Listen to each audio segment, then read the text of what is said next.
How's it going, everybody? It's JDM Drifter, and for this week's video, I'm going to be reviewing the Hot Wheels RLC 1991 BMW M3. The BMW E30 M3 is one of my favorite BMWs of all time. It's been about a year ago since I heard Hot Wheels was going to be releasing the E30 M3 as an RLC diecast. It's taken them a long time to get this car released. This turned out to be the last release of the 2021 Redlineclub year.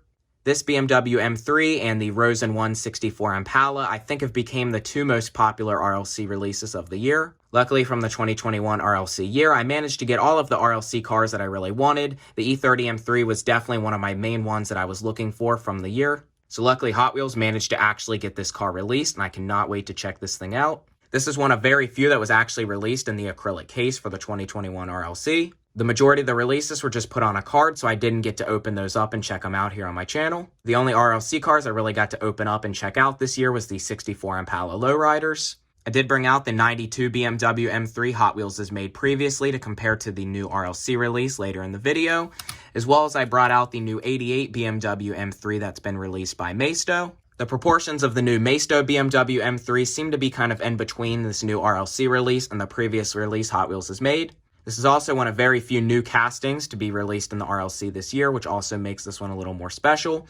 And this is actually not a modified casting of the 92 BMW M3 Hot Wheels has previously made. A lot of times when a new model of a Hot Wheel that's already been produced comes out for the Redlineclub, it is a modified version of the previous casting. This is actually a fully new model. And this car will have opening doors as well, which is a pretty cool feature.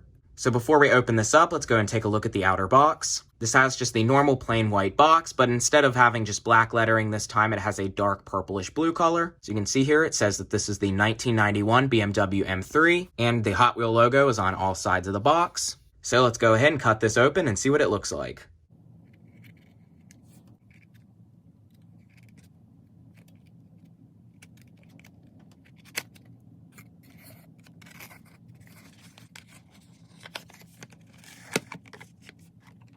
Okay, so here it is now out of the outer box. I definitely like the lid that they made here for the case. I really like that dark purplish blue look. I'm not sure exactly if this car is a dark purple or a dark blue. I have not taken the lid off yet. This car is also painted in Spectra Flame, as most Redlineclub cars are.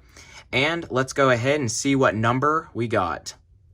So this is definitely a very low number, I would say, out of how many of these are made. I got number 2,257 of 30,000 produced. So now let's go ahead here and take the lid off the case and let's see what it looks like. But first here, let's go ahead and take a look at the outer box lid. So it does have the picture here of the car on the front. It says 1991 BMW M3. There's your Hot Wheels logo there. Have a large Hot Wheel logo on the top. That's definitely something new as well. And just says the same on both sides. And here on the back of the box, it says this is all metal with rubber tires and gives some information here about this 91 M3. Wow, this definitely is a very nice looking casting. Definitely way better once you get it in person. The pictures online definitely do not make it look this nice.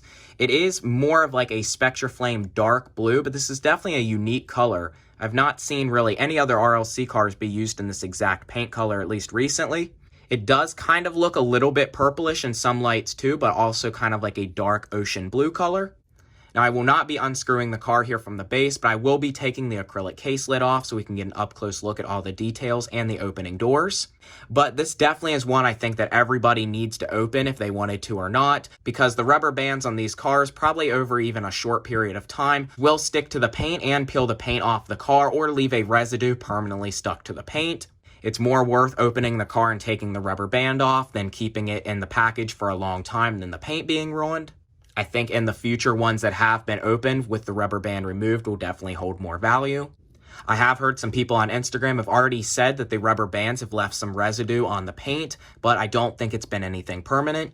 So as you can see here, this car is just on the normal black base with the clear acrylic case lid. And it says up here that this is a Hot Wheels Collector Special Edition and the year and name of the car. This definitely does look like a mix of the Maisto and the previous Hot Wheels 92 M3, but the proportions on this actually do look pretty good. The pictures that Hot Wheels used definitely did not make it look this good, and I think that's something that Hot Wheels does pretty commonly, is the pictures do not make the cars look as good as they actually are. So I'm going to go ahead here and take the case lid off so we can look at this car up close.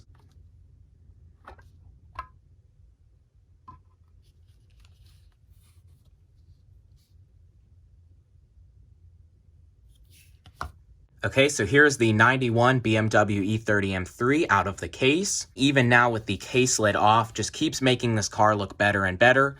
I even think Hot Wheels not chroming the wheels on this definitely helps, since the real E30 M3 did not have chrome wheels. And for once, Hot Wheels actually painted the wheels. I thought these were molded in just this plastic, and that's how it looked on the pictures, but these are actually painted. So you can see for some reason the back wheels were not sprayed as good as the front. So the time Hot Wheels actually paints the wheels, they are not painted very well. The front wheels seem to be fine, but you can see they're also not sprayed kind of in the deep dish part as well, but the backs definitely are not as good. You can't really tell, but you can definitely see in certain lighting where the wheel is not coated as well. These are the Hot Wheels 10-spoke Real Riders. These are a pretty decent looking wheel. The wheel's a pretty good size with a low profile tire, and it's probably the closest look to the real E30 M3. I can put a picture up on the screen of what a real 1991 E30 M3 looks like. Hot Wheels also does have a Real Riders lace style wheel that would look more similar to the real BBS wheel that was on the real E30 M3, but at the same time, them wheels do kind of look cheap, so I think this is a pretty good fit. Most of the time, Hot Wheels does just use their mainline lace wheel on the basic releases of the E30 M3, but in this case, I do think these wheels make the car look a little nicer. Hot Wheels did end up using the gold lace Real Riders wheel on the Travis Scott release, which was a very limited edition collab they did with the 92 E30 M3.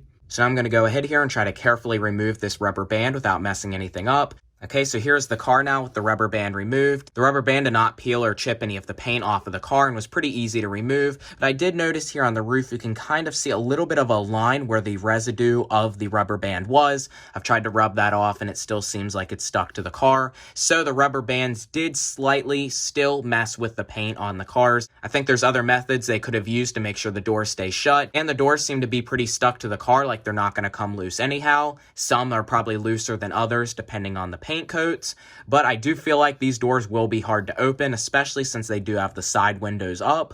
But first, let's take a look at some of the other details of this car. The color of Spectraflame that this car is painted in is Spectraflame Steel Blue. I'm pretty sure at some point Hot Wheels has used this paint before, but it's definitely not used very often in a very unique looking color. And this paint, of course, is sprayed over a chrome surface. And since I'm not going to unscrew this from the case, you can't really see the bottom, but the bottom is metal and painted in matte black.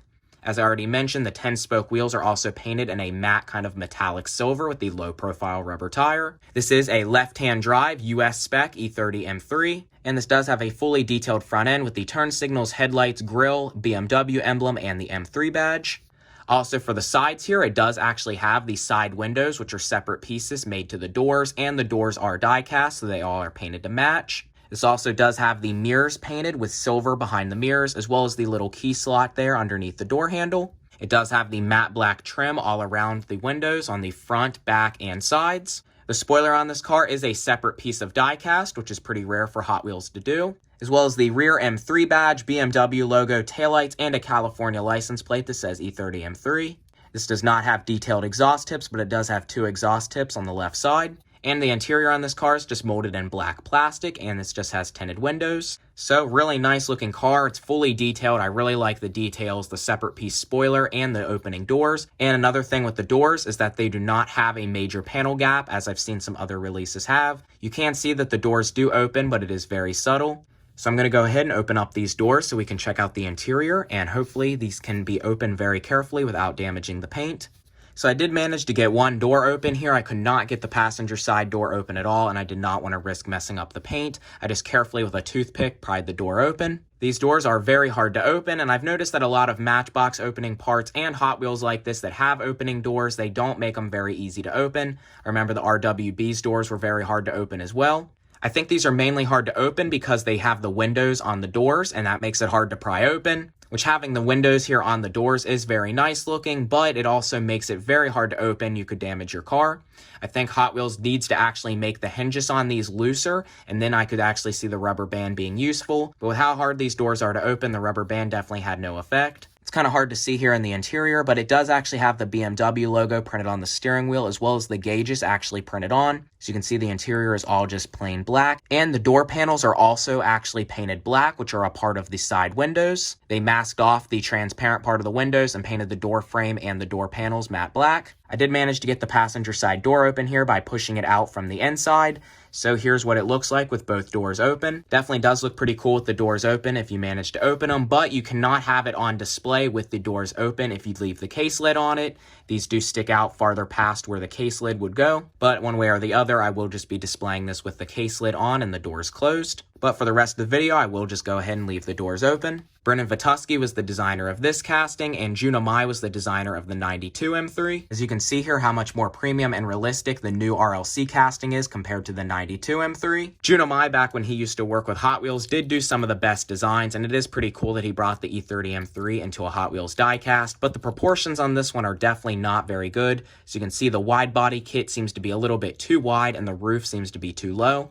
It would have also been better if they would have just left the mirrors off this car, since these look very fake. This casting was just from the Walmart exclusive mainline Forza set released a few years ago, and these cars also had a major issue with them from getting white paint on the windows. Multiple of these that I had ended up getting all had this same issue. This car also has no front or rear detail, just the side decals for Forza and the little BMW logo here on the hood with a silver stripe. But you can definitely tell on the new release how much better the wide body kit is and the roof proportions compared to this one. From the pictures online, this one definitely did not look as good. The first release Juna Mai did of this casting came out in 2012 and was in the Hot Wheels Road Racer series, which is a very rare release of this car. And this car also, since it started out in a premium series, the first release was all metal with rubber tires. I have multiple releases and have done multiple customs on this car as well. I've always loved this casting since the E30 M3 has been one of my favorite Hot Wheels, and I do not see Hot Wheels retooling this for the mainline anytime soon. Hot Wheels has done also some very rare releases of this, like the Supreme Team Transport set and the Cactus Jack Travis Scott release. The only other release Hot Wheels has ever done of a BMW E30 was the BMW 323i, which was released in 1990. The Hot Wheels 323i BMW was a M Sport style convertible version of the E30 M3. That casting was designed by Larry Wood and only produced from 1990 to 1993. I do not have any variations of that car in my collection. I would definitely like to get a hold of one soon. Then I would have all three variations of the Hot Wheels E30 M3. I can put a picture up on the screen of what that variation looks like.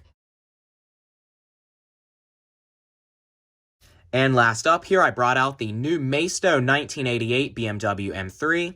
88 is the most popular and most manufactured year of the normal version of the BMW M3, and 1988 was the first year the E30 M3 came to the US market. I really like this release from Maisto. This release has been showing up at a lot of Walmart and Maisto 5-packs. This car has no interior, just black windows and some cheap chrome rims, but actually does have a front detailed grille with the M3 logo, BMW logo, and headlights. Even on the back, it has detailed taillights with the M3 badge and BMW logo, also with the two exhaust tips on the left side. As you can see on the bottom, it says that this is the 1988 BMW 3 Series M3 E30 and is actually licensed by BMW. I have heard that some people have found this in the Maisto singles, but mainly in Maisto 5-packs, which have only been showing up at Walmart's. This casting still is a slight amount bigger than the Hot Wheels one, but as you can see, the proportions are actually very accurate and more similar to this new RLC release than the actual basic Hot Wheels 92 M3. The real E30 M3 was originally released in 1986 for the 1987 model year, and the E30 M3 was made from 1987 to 1992. There's multiple different versions of the real E30 M3. For the Euro market, the E30 M3 came out in 1987, but for the US market, it didn't come out until 1988. The normal version of the BMW E30 M3 was made from 1987 to 1991. And one of the rarest versions ever made of the E30 M3 and most desirable was the E30 M3 Evolution, which was only produced in 1988. There were even convertible versions of the BMW E30 M3, which are very rare, one of the rarest versions also made, and that car was made from 1988 to 1991. And 1992 was the last year of the E30 M3, and that was only made under the Sport Evolution model. 91 was the real last year of the E30 M3, but the M3 Sport Evolution did happen to be made up until 1992, and that was the variation that Juna Mai based this Hot Wheels E30 M3 off of, since that was the only model of the E30 M3 made in 1992. By that time, the E36 and E36 M3 had already came into production, and these cars were rear-wheel drive with a 200 horsepower 2.3-liter inline-4. Definitely one of the most iconic modern classic cars of all time. Very popular with a lot of car enthusiasts, tuners, and collectors. The E30 M3 is definitely one of my favorite M3s. To me, the E30 and the E36 are the best M3s ever made. Hopefully soon Hot Wheels will end up making a E36 M3 for the RLC, since now we have the E30 and the E46. So now I'm going to go ahead and put this on the turntable, and I think that's going to be about it for this video.